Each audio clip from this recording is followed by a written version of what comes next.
Hi, I'm Chantal. And I'm Matthew.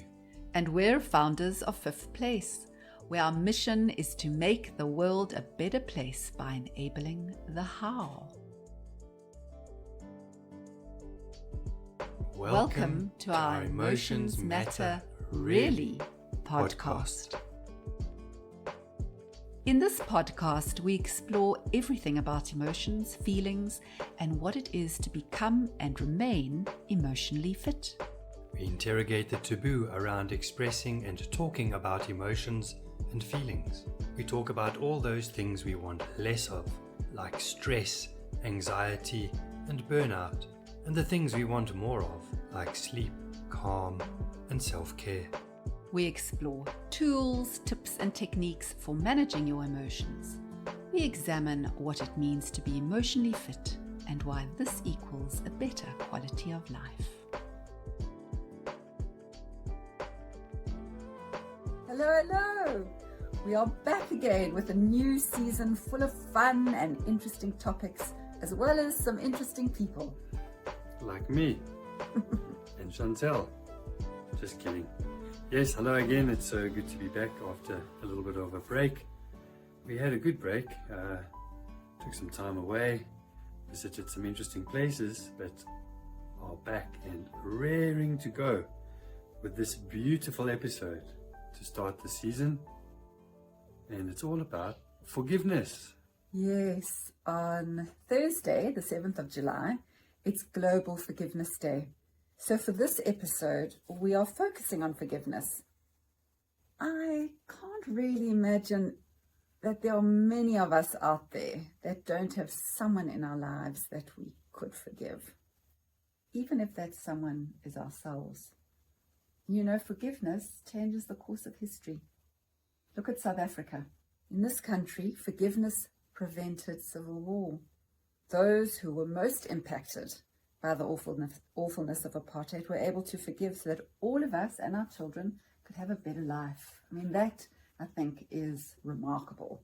Yes, absolutely. And having lived through the end days of apartheid with all the violence and the bombings, as it were, I look back with some sense of pride at what we as a nation collectively managed to do.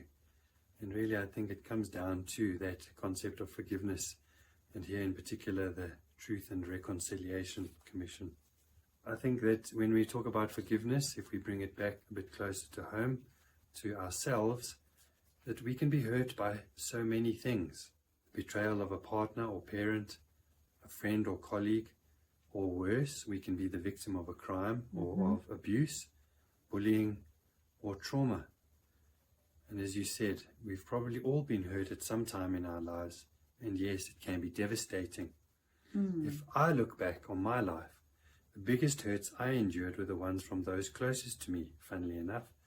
My friends, but mostly my family members. As an example, I was abandoned by my mother at an early age. And then in an effort to give me the best possible opportunity of a surrogate mom, my dad inadvertently abandoned me to live with his aunt.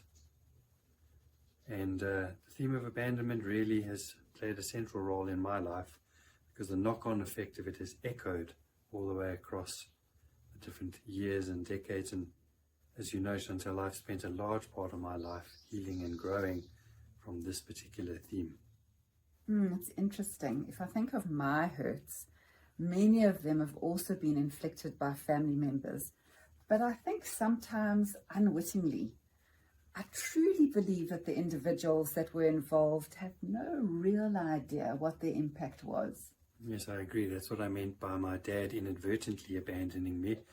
In his ignorance to do the best thing, there was a consequence of which he was unaware. Yes, I mean, and that's really something to think about, that sometimes those people we have to forgive don't even know that they need to be forgiven, really. It brings it back to that thing that it's always about me. It's always about me. And, you know, for me, I was the one that was impacted, really. I was the one that knew that there was still something sitting around, because it still sat, and maybe it still sits with me, the resentment and the anger and the bitterness. And it's not them that are suffering, it's me. You know, if I think about it, it's not really something that I spend a lot of time thinking about. It doesn't take up a lot of mind space. But, you know, if I have to be honest, if there is a twinge, if there's still a little hook, then there must still be something that I'm not letting go of that is hanging around. And then, of course, I have a whole lot to forgive myself for. Deep hurts and betrayals that I have inflicted on others. I have atoned and apologized, but the ongoing work to forgive myself, that is something else. And it really is a process, and a long one for me. As you say, though, or as you say that, you know, what comes to mind is that the hurt can be all-consuming, and it can result in being persistently resentful, persistently bitter, persistently morose. And hurt that you can't let go of can do deep emotional damage, impair relationships, and as we've seen, lead to physical illness. And it's like a double whammy, especially when you think about forgiveness in the context of abuse or trauma. You know, you have it once and then you have to have this ongoing bitterness and so on that sort of lingers and continues to drip feed a poison, if you like. And I think it's what we're going to get into in the podcast in a few moments is why it is key to be able to forgive. Yes, yes. And I think this, depending on the enormity of the deed, we may eventually be able to get over that hurt. But it's the forgiveness that's not as easy. But we do know that it's good for you, because studies have found that the act of forgiveness can reap huge rewards for your health, lowering the risk of heart attack, improving cholesterol levels and sleep, and reducing pain, blood pressure, and the levels of anxiety, depression, and stress.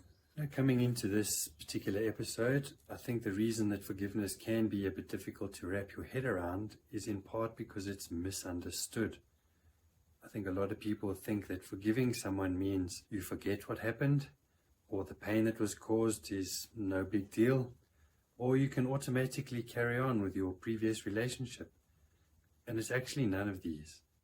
Forgiveness is a very personal choice, and in some instances, the time may not be right or appropriate to engage in that act of forgiveness. And it's not just about saying the words either. That would be far too easy and insincere.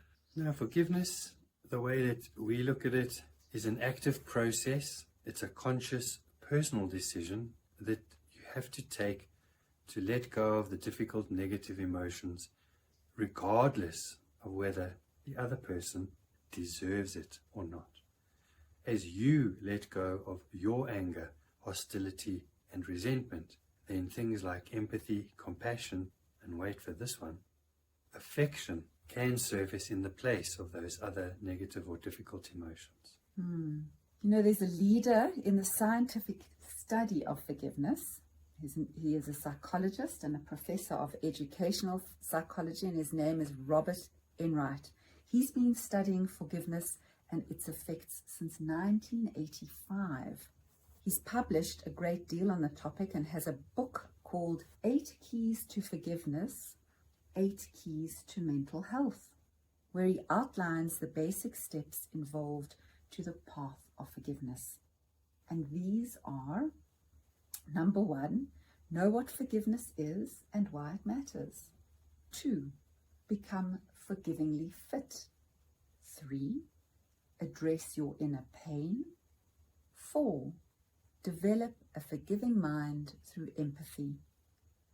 5, find meaning in your suffering. 6, when forgiveness is hard, call upon other strengths. 7, forgive yourself. And 8, develop a forgiving heart. We thought we'd spend the bulk of this particular episode going into each of these keys and then also exploring how they resonate and are aligned with our approach to building emotional fitness here at Fifth Place. And if we start at the obvious place, which is the first one, know what forgiveness is and why it matters. Now, many people wonder why forgiveness is necessary. They may think that it only helps the person being forgiven. And while this is true, there is also a benefit for the person who is doing the forgiving, because forgiveness is not done lightly. It's not about pride nor ego. Forgiveness is about goodness and mercy. And it's definitely not about finding excuses for what happened or pretending that it didn't happen. Forgiveness matters because it allows us to relinquish the stories we have made up about ourselves around the event. Things like, I'm not worthy, or I've lost, or I should have done something different, or something to avoid it. And as a result, the forgiveness helps increase our self-esteem, and it also gives us a sense of inner strength and safety. And that matters. Yes, it really does. The second key he talks about is become forgivingly fit. And this key is so in alignment with our work here. Robert Enright talks about changing our inner world by incorporating regular forgiveness workouts in our everyday life. What does that make you think of? Yes, emotional fitness classes. Yes. We also talk about embarking on a regular practice to build emotional fitness by doing those classes. He says to become forgivingly fit, you can do things such as making a commitment to do no harm by not talking badly about others, and showing love in small ways, such as smiling at a harried teller or stopping to listen carefully to a child. It's the same as taking the step in front of you, which is a fifth place principle. One way that our work supports this particular process is in this guided meditation that we have called Seeding Equality. This can be done on its own, but it also forms part of the emotional fitness class. And this particular meditation or process in the meditation asks you to consider a quality of being that the world needs more of. And when you've chosen this quality, and sometimes it chooses you, for example, compassion or tolerance, love, kindness, and so on, then what the process asks you to do is to imagine being this quality, connecting with yourself, connecting with others, first of all those that are close to you, so that one should be pretty easy. But then here comes the challenge, connecting with those that are vastly different from you. So while you imagine being the quality, you connect with someone that may be different culturally, their religion, race, and so on, that is vastly different. Because, remember, this quality is unconditional. It's for everyone. Yes, and it is a beautiful, beautiful practice. I really encourage you, if you have not tried it, to go and download an emotional fitness class and try the Seeding Equality. The third key is address your inner pain. And here it's about the many forms of emotional pain that can be caused by betrayal or being hurt in some way. And we talk about being hurt, but this can also show up in different ways. It can show up or result in things like anxiety, depression, unhealthy anger, lack of trust, self-loathing, low self-esteem, an overall negative worldview, and a lack of confidence in one's ability to change. It goes without saying then, actually, that being able to forgive these harms will significantly improve your life. So it's important to identify and acknowledge the kind of pain you're suffering from. The more hurt you have incurred, the more important it is actually to forgive, at least for the purpose of experiencing emotional healing. And we can't talk about emotional healing without just making a side note reference to Shape of Emotion, the process we use to let go of difficult, stuck, negative emotions. And using Shape of Emotion to release and let go of these painful emotions makes the whole process that much easier. And then the relief and the subsequent opportunity or space to forgive really does open up. And we're not just saying that, we have seen this countless times. So if we go to the next key, key number 4, Develop a forgiving mind through empathy. And studies have shown that forgiveness is linked to empathy. To find empathy for the other person who has harmed or hurt you requires taking the time to look at them from a different perspective. Taking time to imagine what might have caused them to be like this. The reason why they hurt you could be as a result of being hurt themselves. And this is not to say that they are relinquished of responsibility, but having a bit more understanding helps develop empathy, which then can lead to being able to forgive that much easier. And if you really want an amazing example of this in action, and again, it's something obviously that we can talk to because we've lived through it, but go off and look at the story or look up the story of Amy Beale, who in the last throes of apartheid was brutally murdered while she was here in South Africa. And instead of retribution, her family set up a trust and a youth development program. It really is an incredible story and one that we both highly recommend. It really does talk to the power of forgiveness. Of course, forgiveness is not always easy, and I'm not saying it was easy for the Beales either. It can be very, very difficult. If we remember that really horrific case here in South Africa, Matthew, where a baby was raped, and that those horrific, appalling injuries that that baby incurred. And as an observer, as a mother, I could feel the horror of what had happened. And then I could take a step back and wonder how damaged that man must have been to do something so awful. But you know, it wasn't my baby. I think if it was my baby or anybody who was close to me, it would have been much, much more difficult to feel any empathy for that person. Indeed. And, like anything, I think forgiveness comes down to practice. And perhaps if you start with the small stuff and you build capacity, then the bigger stuff can get easier. So key number 5 is to find meaning in your suffering. And finding meaning in suffering is important because without it, you can lose a sense of purpose. A person can lose a sense of purpose, which then can lead to hopelessness and a despairing conclusion that life has no meaning at all. The step here is to see how the suffering has changed you for the good. Perhaps it made you stronger or more resilient, possibly more courageous. Maybe it has surfaced a realization as to what's really important in life, in your life. And again, from our work perspective, when we do therapeutic healing work, we often focus, once the healing has taken place, on finding the gift that that particular trauma or event or whatever it is that happened gave the person involved. Because it's not just about the bad stuff. There is good that can come out of it. It's that principle we have where we say, heal the whole to make me whole. So it could say, heal the hurt to make me whole.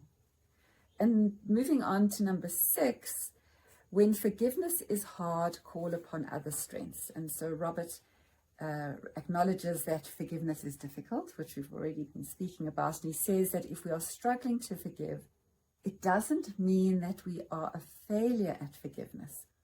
Forgiveness is a process that takes time, patience, and determination. And so be gentle on yourself and foster a sense of quiet within. First, develop an inner acceptance of yourself. Our principle at 5th place says, accept what is. And be gentle with yourself and try to respond to yourself as you would to someone whom you love deeply. Key number 7, and it's quite a biggie, forgive yourself. This is a big one for us. Our principle, it starts with me, says it all. When we find it hard to forgive the other, the place to start is with ourselves. To find what it is that we are angry about or upset and resentful about, who we are and what we did to so-called deserve this betrayal or this hurt or this trauma. Because really, forgiving ourselves is the first step to being able to forgive someone else. That is so true. That is so true. I don't know if we can really, truly forgive others if we aren't able to forgive ourselves first. And it's a long process, and it's a difficult path to walk. The final key says develop a forgiving heart. And when we overcome suffering, we gain a more mature understanding of what it means to be humble, courageous, and loving in the world. And then we can model this for others to support them on their journey to forgiveness too. And this is really important because it can go a long way to protect our communities from the cycle of hatred and violence, which are all too prevalent in the world today. What comes up as well, it's useful to have zero expectations that when you actually engage in a process of forgiveness, that your apology or move to forgive won't necessarily be reciprocated. Yeah, so you do what you do because you want to, not because you want something back from the other person. Well, otherwise it's just platitudes and empty. We're here about the sincerity and doing the deep and meaningful work. Because know that being able to let go can improve other relationships. Because the grudges and resentments can overflow into our other relationships and can show up in us having a short temper, finding it difficult to trust, and as a result then being overly suspicious. And if you're overly suspicious, it's very difficult to build new, open, connecting, vulnerable relationships again. And remembering that as human beings, we are social beings, and we need to be able to build relationships all the time. Yes, that's so true. But you do need to be ready to forgive. You know, it's best, I believe, to have worked through the event or issue, processed the feelings, and reached a place where you are mentally and emotionally ready. Yes, and just again a reminder of how effective shape of emotion is at that processing feelings bit.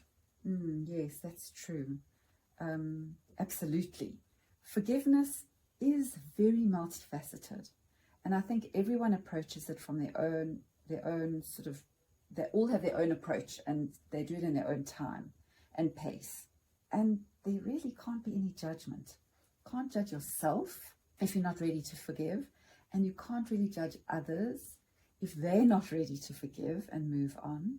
We only have control over ourselves, and we cannot make anyone else move quicker or work through their stuff sooner. That one's quite a biggie, especially if you have children. I'm just talking from personal experience. I found it quite a big one because it can be difficult to witness a loved one, in this instance, as I was saying, a child or a friend who's still wound up over something that wounded them in the past. You can see how it's hurting them to keep holding on to the hurt. And so any thoughts here, Chantal, on what you can do in a situation or instance like this? Yes, it is difficult to watch somebody else holding on to a hurt. And I think when it gets to that place where you can see it's doing them more harm than good, the best thing is to very gently, with love and permission, ask to share how you are experiencing and witnessing what is happening and how their behavior is affecting them, your relationship, and possibly their other relationships too. And again, with no expectation and no judgment, because it might not be received very well. So to give it with love and concern. And that also ties into the principle here that we have called offer, don't give.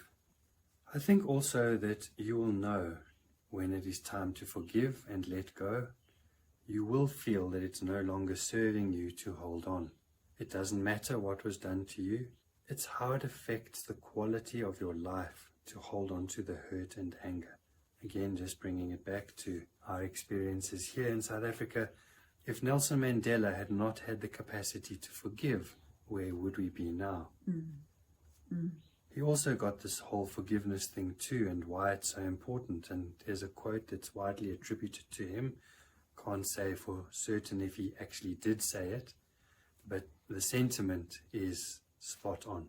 And he said, "As I walked out the door toward the gate that would lead to my freedom, I knew if I didn't leave my bitterness and hatred behind, I would still be in prison." Wow, that's very wise, but he was a very wise man. I think he had this amazing capacity to look at the bigger picture, and the bigger picture of which he was a part, and then saying, you know, if we're going to all get there together and we are all in this, then what do I need to do? And so, true to form, we've come to the end of the podcast, and we end off with a poem. And I'm very curious to hear, Chantal, what poem you've chosen along the theme of forgiveness. So please, take it away. Yes. Well, the poem that I've chosen is one that I wrote. In this poem, I ask for forgiveness. But really at the heart of the poem is the real call, which is truly for me to forgive myself. And it's called Forgive Me, God. Forgive me, God, for not allowing a tear to spill when all around me bodies lay weeping for another loss. Forgive me, God, for not being soft, for fighting hard but too quietly. Forgive me for catching the falling leaves of failure, pasting them in a book, painting over a new colour, growing a garden with no roots. Forgive me for spitting at an ordinary life, for wings that could not fold or fly, held down by well-meaning ropes of safe spaces. Forgive me, God, for walking a path that scratched the insides of people I love. May they forgive me too. So, the question really is, and you don't need to answer it, Chantal, how is your process of forgiveness going? The one that inspired you to write that really beautiful poem. And so I just want to say thank you very much for listening, and especially thanks to Chantal for kicking off our first episode.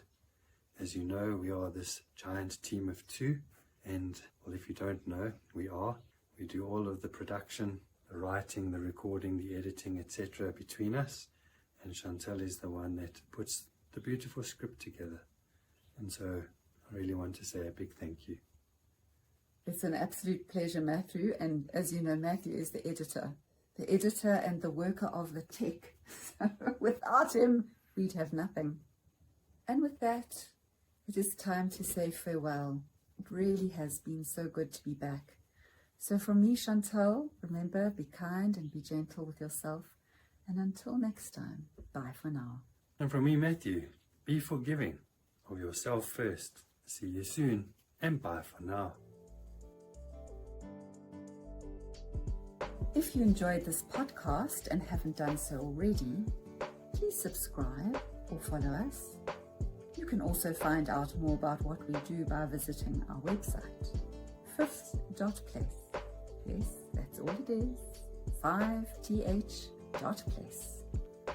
For more ways to build your forgiveness fitness, for more ways to work through your emotions so that you can get to that place of forgiveness, and all the while building your emotional fitness, we invite you to try out our mini audio course called How to Master Your Emotions. Yes, and you can build your emotional fitness by doing an online emotional fitness class. Purchase your recording at a very nominal price that you can come back to as often as you want for 30 days. Find the link in the description for this episode. And if you found this podcast to be of value and would like to match this value, then consider making a donation to us here at Fifth Place. Not only will this enable us to provide you with more valuable content, it also enables us to take our work into those spaces that can't afford it.